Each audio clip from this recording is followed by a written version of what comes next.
Hello, and welcome to another episode of Behind the Business Lecture. I'm here today with Professor Rachel Stewart, a lecturer of marketing at Northeastern's Business School. Before joining Northeastern, Rachel built an impressive career in brand management and marketing, working with some of the biggest names in the beauty industry, such as Revlon, Elizabeth Arden, and L'Oreal. Throughout her career, she has shaped strategies, leading creative design campaigns, and helping products find their voice in competitive global markets.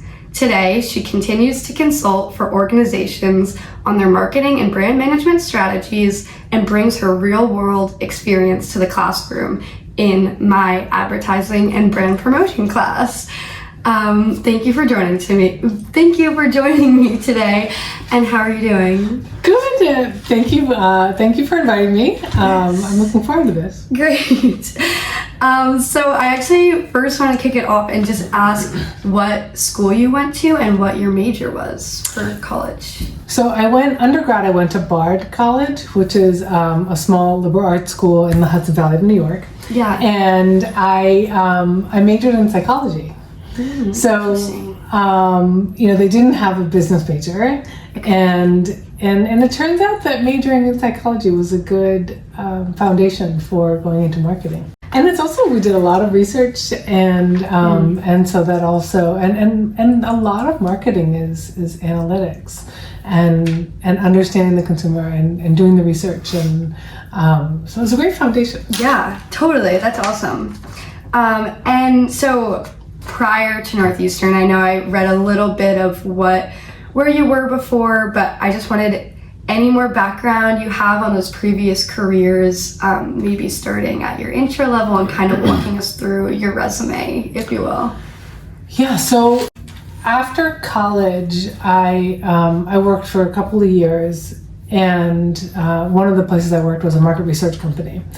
And it was really interesting, but I realized I wanted to go and get my MBA. And so I wound up going to BU full-time and getting my MBA at BU, and I focused in marketing. And then after BU, I got a job at an ad agency here in Boston, who no longer exists, but I worked on the LL Bean account. Oh, cool. That's awesome.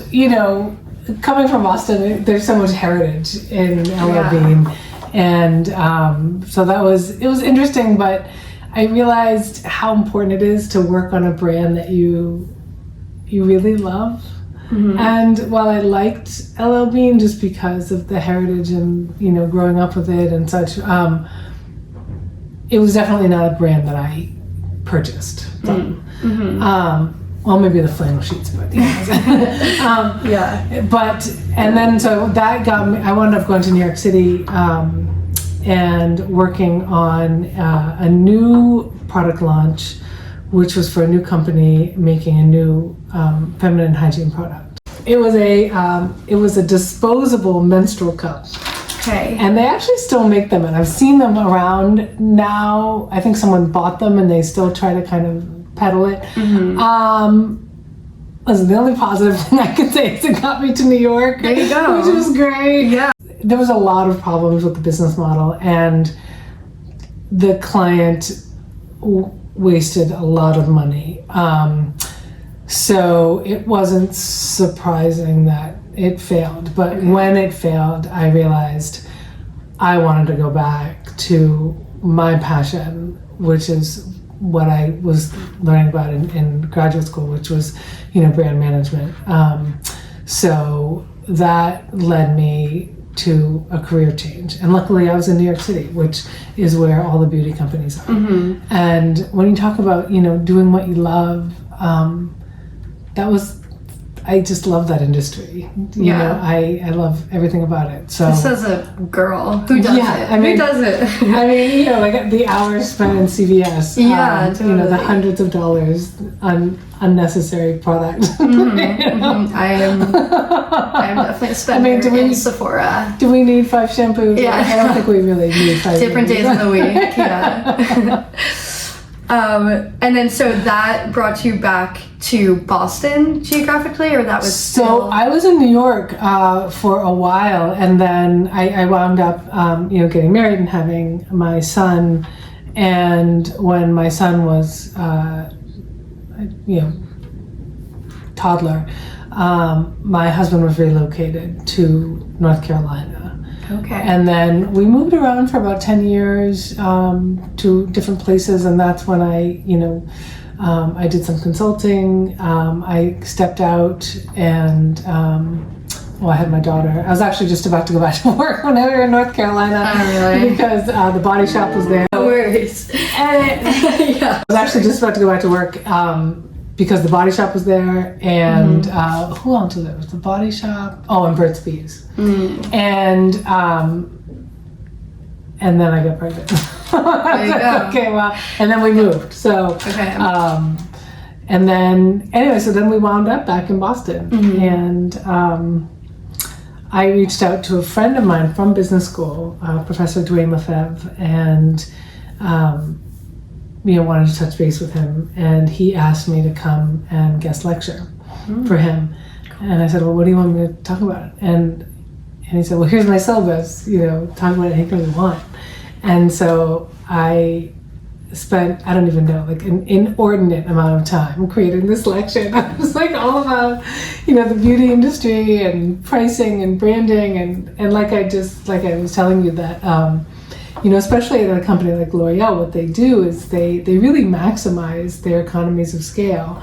And so they have all of these different brands under their umbrella, and they, with different distribution. So, like Lancome's in department store, and then, the L'Oreal brand is in drugstore and or mass, and but really they're the same formula.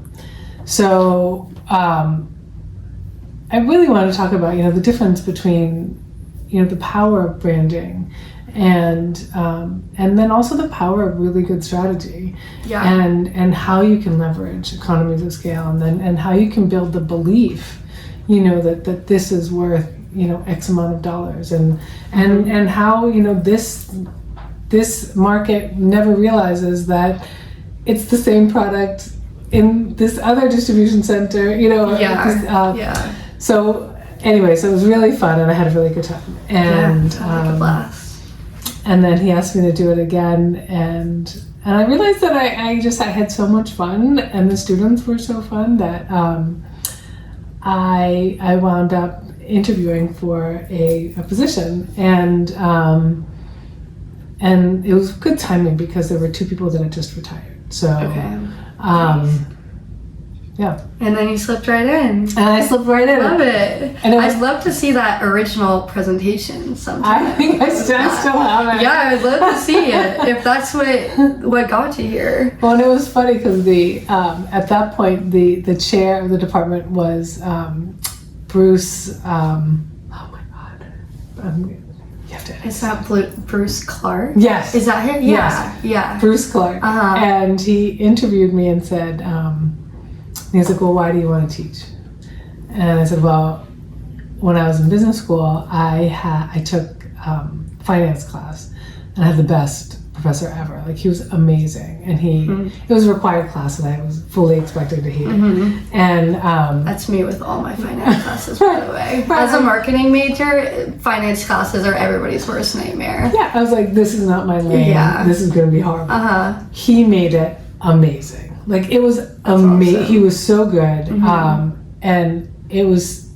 I loved it so much, and so I wound up taking another finance class, and that one was just awful. I mean, I barely made it through that class. Like, it was excruciating, and I told Bruce Clark, I said, I never want that to happen to someone learning marketing. It's so fun, it's so creative, it's so strategic.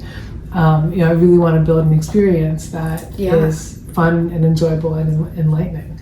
So hopefully that's what I'm doing here.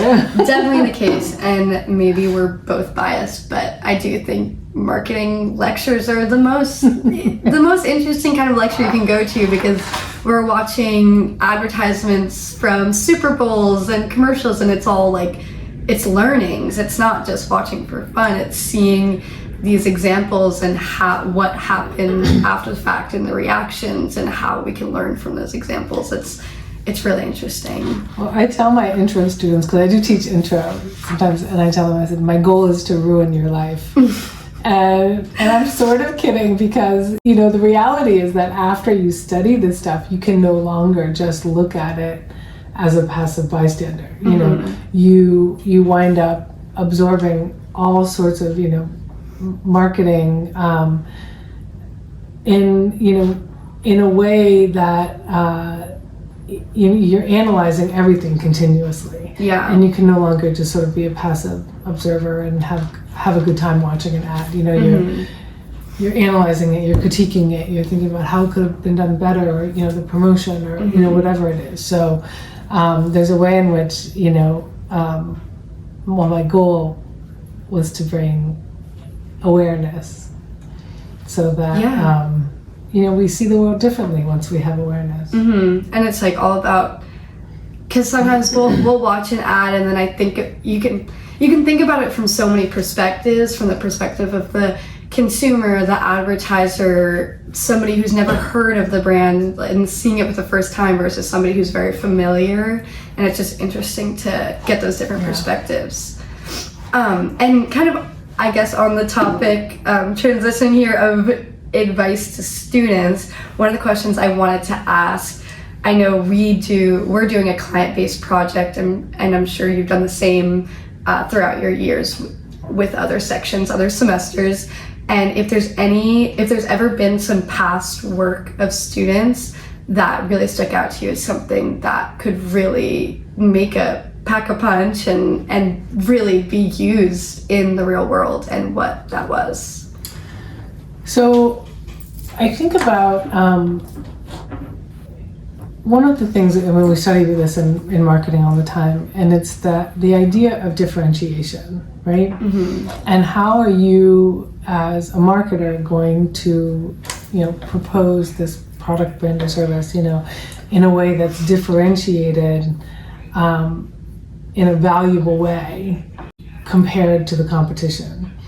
And for students, you know, entering the workforce, you know, one of the things that holds true is the idea of differentiation, and that, you know, you have to differentiate as a marketer if it's your product, brand, or service, but you also have to differentiate yourself, right? Because when you're going up for a position, you're not the only one, right? There's a lot of other competition.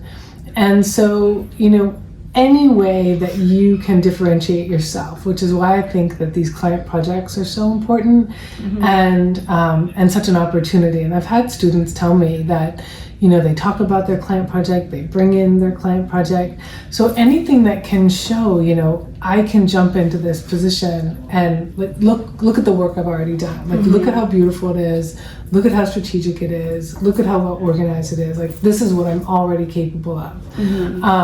Is key. The thing that differentiates Northeastern, of course, is the co-op, because you finish already with job experience. Yeah.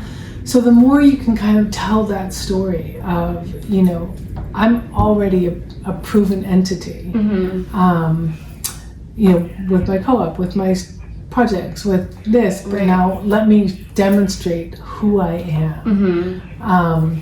And I remember once I interviewed for a job, and I literally, I said, this was actually at Revlon, and he said, my boss said, he goes, well, why should I hire you? And like, I have a bunch of other people, you know, applying for this position. And I literally said, I don't think anyone else wants it as much as I do. And I don't think anyone else is going to work as hard as I will. You know, and he gave it to me. Like I walked out of that interview. He told me later. He's like, I hired you on the spot. Yeah, I'm sure that left an impression. And I even think back to my most recent co-op, the one that I ended up with throughout the interview process. By my last round, it was just like friends having a conversation, and the person who was interviewing me was more focused on my restaurant work experience, my high school like clubs that I did in these niche little parts. And I had done a co-op, I had done an internship. He did not care to discuss any of those. he wanted to know who I was as a person, and I came out of it being like, I don't know if I spoke too much about my career, but I had like a nice conversation, and he was a friendly guy.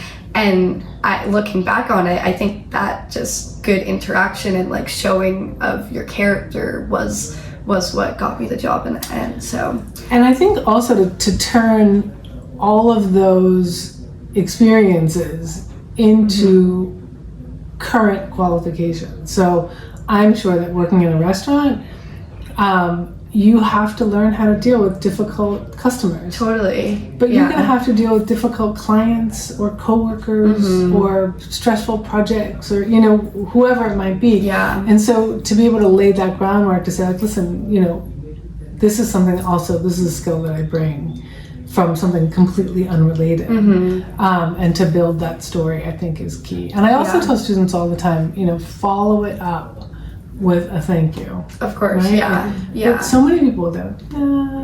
That's good. It's crazy. Like, no. Yeah, you got it. My last question for you was if you had any advice for young entrepreneurs as they approach their early career. And I think we've gotten a lot of advice, so I appreciate that. But if there's anything you wanted to end it with? So the brand that I worked on at L'Oreal was a brand called Matrix. And L'Oreal bought Matrix from the founder. And he and his wife started the company, and then and they grew it into the biggest professional hair care brand in the world. And, you know, everyone looks at him like, oh, you know, such a success. The reality is, you know, he had 7 failed businesses before Matrix. So, you know, it's not all, you don't always get up to bat and like, you know, hit a home run the first time out. I think that, you know, so be resilient. You know, you're not going to get on first base every time. You're not going to get a home run every time. And it doesn't matter, right? It's about the batting average. So, you know, be resilient, accept the no's with grace, as well as, you know, the yeses, of course, but like there's plenty of no's in this world. And when you take risks, sometimes it's going to work out and sometimes it's not. And it's really okay, right? The only thing that matters is that, like, you know, you learn from it, you pick yourself up and you try it again. Because, you know, at the end of the day, like, I mean, I think it was his like 7th or I don't even know how many, but, you know, attempt. Yeah. And then he, you know, they were able to build something, you know, amazing. But, and I think that matters for, you know, for everything, for like the job interviews, for, you know, even product launches or ad campaigns. I mean, there's plenty that aren't, you know, home runs. I tell people, I'm like, I don't know if this should be recorded, but we'll record it anyway. So, you know, if you don't want to take risks, you should be a lawyer. True. True that. If you want to be in business, you've got to get comfortable with taking risks, right? Yeah. And sometimes it's going to pay off big, and sometimes it's not. Totally. Yeah. And my mom is coming to mind right now because she had a few failed business attempts throughout her life, and failed different career lines. She was switching from, she was in the fashion industry and cosmetics, and now she's a real estate agent.